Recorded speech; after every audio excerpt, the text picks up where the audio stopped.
ہے نا. یعنی غیبت کتنا کبھی فیل ہے میری بہنوں کہ اس کی وجہ سے جو بڑے بڑے انسان نے دنیا میں نیکیوں کے کام کیے ہوں گے وہ اس کو موجود ہی نہیں پائے گا. اور اس کے علاوہ کون سے گناہ ایسے ہوتے ہیں جس کی وجہ سے اس کے نامہ اعمال میں اس کی نیکیوں کو کھا جانے والے گناہ ہوتے ہیں, مٹا دینے والے, ختم کر دینے والے گناہ ہوتے ہیں نیکیوں کو. ایک تو میری بہنوں غیبت ہے, دوسرا کیا ہے ریاکاری, دکھاوا, شرک. یہ بھی ایک طرح کا شرک ہے نا کہ کسی اللہ کے رسول صلی اللہ علیہ وسلم نے فرمایا نا کہ جس نے دکھاوے کے لیے نماز پڑھی, جس نے دکھاوے کے لیے روزہ رکھا, جس نے دکھاوے کے لیے صدقہ خیرات کیا تو اس نے کیا کیا, وہ شرک کیا ہے نا. تو اسی طرح سے دوسروں پر الزام تراشی کرنا, دوسرے پر کسی بھی قسم کا الزام لگا دینا, یہ بھی گناہ نیکیوں کو کھا جانے والا عمل ہے. اسی طریقے سے دوسرے پر ظلم کرنا ہے نا. ظلم کر کے انسان دنیا میں اپنے آپ کو بہت بڑا سمجھتا ہے, لیکن وہ یہ نہیں جانتا کہ اس کے ظلم کرنے سے کتنی بڑی بڑی نیکیاں مظلوم کو دے دی جائے گی, ہے نا. تو اس لیے ہم کو ڈرتے رہنا چاہیے کہ ایک دن جو کچھ بھی ہم دنیا میں کر رہے ہیں اس کا حساب جو ہے ہمیں آخرت میں ملے گا, پورا ریکارڈ ملے گا اور اسی کے حساب سے ہمارا فیصلہ ہوگا. من اہتدیٰ, جو کوئی بھی راہ راست اختیار کرے گا, فإنما یہتدی لنفسہ, تو اس کی راست روی اپنے نفس کے لیے ہی ہے. ومن ضل فإنما یضل علیہا, اور جو کوئی گمراہ ہو یا گمراہی اختیار کرے, فإنما, پس بے شک, یضل علیہا, وہ اس کی گمراہی کا وبال جو ہے اسی پر ہوگا. یعنی جو کوئی راہ راست اختیار کرے گا اس کی راست روی اس کے اپنے ہی لیے مفید ہے, اور جو کوئی بھی گمراہ ہوا یا گمراہ ہو اس کی گمراہی کا وبال اسی پر ہے. ولا تزیرو, اور نہ اٹھائے گا, وازرتن, کوئی بوجھ اٹھانے والا, وزر اخرى, دوسرے کا بوجھ, وزرا بوجھ. وما کننا, اور نہیں تھے ہم, معذبین, عذاب دینے والے, حتی نبعث رسولا, یہاں تک کہ ہم بھیج دے رسول کو. یعنی کسی بستی کو ہم جو ہے عذاب دینے والے نہیں تھے یہاں تک کہ ہم اس میں اپنے رسول نہ بھیج دیں. یہاں پر دیکھیے اللہ تعالیٰ فرما رہے ہیں کہ جو کوئی بھی راستہ روی اختیار کرے گا وہ راستہ روی کس کے لیے فائدہ مند ہے, خود ہی اسی کے لیے. اور جو کوئی گمراہی اختیار کرے گا وہ گمراہی کس کے لیے نقصان دہ ہے, اسی کے لیے. اگر کوئی انسان اچھا سلوک کر رہا ہے, اچھا طریقہ اختیار کر رہا ہے تو وہ بھی اس کے نام اعمال میں لکھا جا رہا ہے. کوئی گمراہی کا رویہ اختیار کر رہا ہے تو وہ بھی لکھا جا رہا ہے. اور وہ دونوں ہی چیزیں انسان کو اپنے اپنے اعمال کے حساب سے اس کا جو ہے اس کے لیے فائدہ مند یا نقصان دہ ثابت ہوگی. اور پھر دیکھیے کہ لا تزیر وازرۃ وزر اخری, یعنی کوئی بوجھ اٹھانے والا کسی دوسرے کا ذرا بھی بوجھ نہیں اٹھائے گا. یہاں تو انسان کسی مشکل میں ہوتا ہے, پریشانی میں ہوتا ہے تو اس کے گھر والے اس کے ساتھ ہوتے ہیں, اس کے دوست احباب ہوتے ہیں. کبھی کسی کا کوئی نہیں ہوتا تو کم سے کم سٹی والے, شہر والے اس کا ساتھ دینے کے لیے آ جاتے ہیں, کوئی نہ کوئی مددگار مل جاتا ہے. لیکن قیامت کا دن ایسا ہوگا کہ کوئی کسی کو کوئی ایک نیکی بھی دینے والا نہیں ہوگا, کوئی کسی کا ایک گناہ کا بوجھ بھی اٹھانے والا نہیں ہوگا, بلکہ سب ایک دوسرے سے بھاگیں گے. یوم یفر المرء من ابیہ امی واقعی وہ صاحبتی وہ بنی ہی, کہ انسان اس دن بھاگے گا اپنے باپ سے, اپنے بھائی سے, اپنی بیوی سے, اپنے بچوں سے, اپنے ہر فرد سے, کہ کہیں یہ کوئی میری نیکی نہ مان لے, کہیں مجھ سے کوئی سوال نہ کر لے. تو کوئی کسی کا بوجھ نہیں اٹھائے گا میری بہنوں. تو یہاں اس بات پہ اشارہ بھی ہے کہ ولید بن مغیرہ نے اہل مکہ سے کہا تھا کہ تم میری پیروی کر لو, میری بات مان لو, محمد کا انکار کر دو اور تمہارے سارے گناہ کا بوجھ میں اٹھا لوں گا. دیکھو تم یہ کر لو, لوگ اس طرح بہکاتے ہیں نا, دیکھو یہ گناہ کر لو, اچھا اللہ تعالیٰ ناراض ہوگا, اللہ تعالیٰ سزا دے گا تو وہ سزا کو میں اٹھا لوں گا, تم کو پریشان ہونے کی ضرورت نہیں ہے. تو اس طریقے سے ولید بن مغیرہ بھی کہتا تھا. اسی طرح سے اور کہاں پر یہ کانسیپٹ پایا جاتا ہے, نصارہ میں, ہے نا, عیسائیوں کے اندر کیا ہے کہ مسیح علیہ السلام جو ہے یہ ان کو ابن اللہ مان لے, نعوذ باللہ, ان کو اللہ کا بیٹا مان لے تو تمہارے سارے گناہ کا کفارہ وہ دے دیں گے. وہ دے چکے, ان کو سولی پہ وہ سب کے گناہوں کا کفارہ لے کر سولی پہ چڑھ گئے, بس ان کو مان لو, یہ کافی ہے, تمہیں گناہ کا کوئی سزا نہیں ملے گی. تو میری بہنوں یہ ساری چیزوں کی تردید جو ہے یہ آیت ہمارے سامنے یہاں پر کرتی ہے کہ ولا تزیر وازرۃ وزر اخری, کہ کوئی بوجھ اٹھانے والا کسی کا بوجھ نہیں اٹھائے گا. اور پھر اللہ تعالیٰ کہہ رہے ہیں کہ اللہ تعالیٰ ایسا ظالم نہیں ہے کہ بس عذاب ہی دے دے. اللہ تعالیٰ کسی قوم کو اس وقت تک عذاب نہیں دیتا جب تک کہ حق اور باطل کا فرق سمجھانے کے لیے کسی نبی کو نہ بھیج دے, ہے نا, رسول کو نہ بھیج دے. آپ دیکھیے کہ جب سے حضرت قیامت تک, مطلب جب سے دنیا قائم ہوئی ہے قیامت تک نہ جانے کتنے نبی آئے. شروع سے حضرت آدم علیہ السلام سے لے کر دیکھیے کہ حضرت محمد صلی اللہ علیہ وسلم تک اللہ تعالیٰ نے ہر دور میں, ہر علاقے میں, ہر جگہ اللہ تعالیٰ نے ہدایت کی رہنمائی کرنے کے لیے, ہدایت دینے کے لیے اپنے انبیاء کو مبعوث فرمایا, بھیجا لوگوں کو تاکہ وہ عمل کر کے دکھائے. اللہ تعالیٰ نے پوری حجت تمام کر دی لوگوں کے لیے تاکہ قیامت کے دن کوئی یہ نہ کہہ سکے کہ مجھ تک یہ دعوت نہیں پہنچی, مجھ تک یہ دین نہیں پہنچا, میں کیسے عمل کرتا, میں کیسے جانتا پروردگار کہ تو احد ہے, تو ایک ہے, میں کیسے تیری پرستش کرتا. اللہ تعالیٰ نے اس کا پورا پورا انتظام کر دیا ہے۔ تو دیکھیے کہ اللہ تعالیٰ آگے فرما رہے ہیں وہ اذا اردنا، اور جب ہم ارادہ کرتے ہیں ان نہلک قریۃ، کہ ہم ہلاک کر دیں کسی بستی کو، تو امرنا مترفیہا، تو امرنا تو ہم حکم دیتے ہیں۔ امرنا کا ایک تو مطلب ہوتا ہے حکم دینا، اور دوسرا ایک مطلب ہوتا ہے زیادہ کرنا بھی ہوتا ہے نا، زیادتی کرنا، کثرت کر دینا۔ تو ہم حکم دیتے ہیں، اور دوسرا مطلب کیا، ہم زیادہ کر دیتے ہیں، یعنی نعمتوں کی بارش کر دیتے ہیں۔ اور نعمتوں کی جب بارش ہوتی ہے تو کیا ہوتا ہے، مترفیہا، مترفین اصل میں تھا یہ، تو مترفیہا یعنی اس کے جو عقل مند لوگ ہوتے ہیں، دولت مند ہوتے ہیں، جو صاحب اقتدار لوگ ہوتے ہیں، جو بڑے لوگ ہوتے ہیں، تو کیا کرنے لگتے ہیں، ففسقوا فیہا، تو وہ اس کے اندر نافرمانیاں کرنے لگتے ہیں، سرکشی کرنے لگتے ہیں، فیہا اس میں،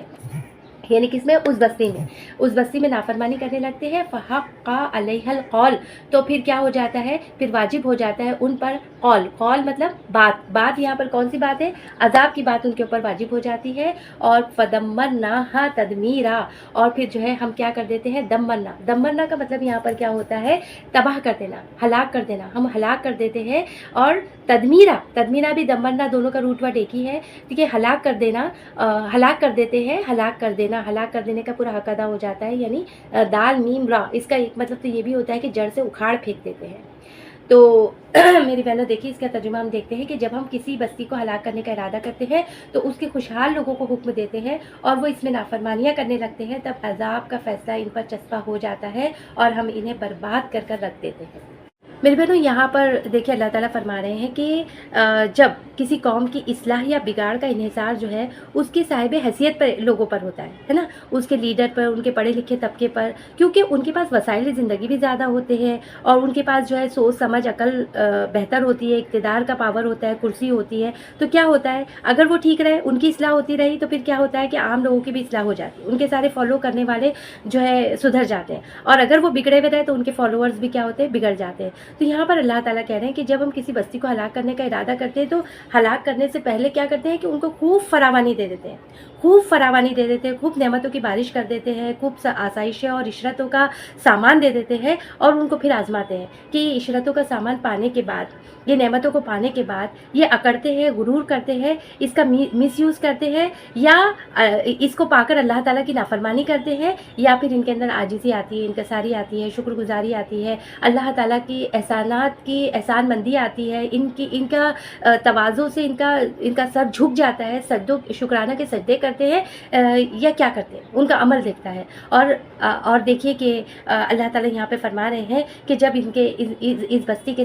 اس بستی کے بڑے لوگ جب سرکشی کرنے لگتے ہیں، اگر شکر گزاری آ جائے، عاجزی آ جائے، تب تو بہت خیر ہے۔ اللہ تعالیٰ ان نعمتوں کو، اللہ تعالیٰ کہتے ہیں نا کہ لئن شکرتم لازیدنکم، اگر تم شکر کرو گے تو میں تمہیں مزید اور نوازوں گا، تو اللہ تعالیٰ اور نوازتے جاتے ہیں۔ لیکن اگر اس کے برخلاف ہوتا ہے کہ ففسقوا فیہا، اس کے اندر سرکشی کرنے لگتے ہیں اور فسق و فجور کرنے لگتے ہیں، تو اللہ تعالیٰ کہہ رہے ہیں کہ ان پر جو ہے عذاب کی بات چسپاں ہو جاتی ہے اور ہم انہیں جڑ سے اکھاڑ کر پھینک دیتے ہیں، اس طریقے سے جیسے کہ وہ بسے ہی نہ تھے، ہے نا، تباہ و برباد اور ہلاک کر دیتے ہیں۔ آج کے دور میں دیکھیے میری بہنوں کہ یہ بات کتنی زیادہ ہم کو ڈرانے والی ہے کہ آج نعمتوں کی کتنی بہتات ہے نا، آج ہم جو چاہے وہ کھانا کھا سکتے ہیں، ہر طرح کا کھانا اویلیبل ہے، جس سے چاہے جس ملک میں چاہے بات کر سکتے ہیں، ٹھنڈے کمروں میں اے سی میں بیٹھے ہیں، ہم جو ہے پتہ نہیں سال کے کتنے جوڑی کپڑے ہم جو ہے سلواتے ہیں اور کہاں گھومتے ہیں، اور کیا کچھ نہیں اللہ تعالیٰ نے آج ہمارے لیے آسانی کر دیا، سفر کے لیے آسانی کر دیا، کہیں جانا ہو گھنٹوں میں جو ہے آپ ایک دنیا کے ایک حصے سے دوسرے حصے میں پہنچ جاتے ہیں، اور اللہ تعالیٰ نے ہر طرح کی فراوانی، ہر طرح کی آسانی اس دور میں بھی دے دیا ہے۔ اب یہ ہمارا بھی بہت بڑا امتحان ہے کہ اسے پا کر ہم کیا کر رہے ہیں، ہم اللہ تعالیٰ کی نعمتوں کی ناقدری کر رہے ہیں، اللہ تعالیٰ کی نعمتوں کو پا کر گناہ کے فسق و فجور کے کام کر رہے ہیں، یا پھر جو ہے ہم میں عاجزی، انکساری، اللہ کی شکر گزاری آ رہی ہے۔ یہ چیز ہمارے لیے بہت سوچنے کا مقام ہے میری بہنوں، یہ بہت امپورٹنٹ آیت ہے، اور اس کو ہم کو رک کر اپنے آپ کا محاسبہ کرنا چاہیے، جائزہ لینا چاہیے کہ ہم کہاں کھڑے ہیں، ہے نا۔ وہ کم اہلکنا من القرون، اور کتنے ہی ہم نے ہلاک کر دی، من القرون، قرون جو ہے قرن سے، قرن کہتے ہیں ایک زمانے کے لوگ، اور قرون کا مطلب ہوتا ہے مختلف زمانے کے لوگ، یعنی ایک کے بعد ایک قوم۔ تو کتنی ہی ہم نے نسلیں ہلاک کر دی ہیں نوح علیہ السلام کے بعد، بن بعد نوح علیہ السلام کے بعد،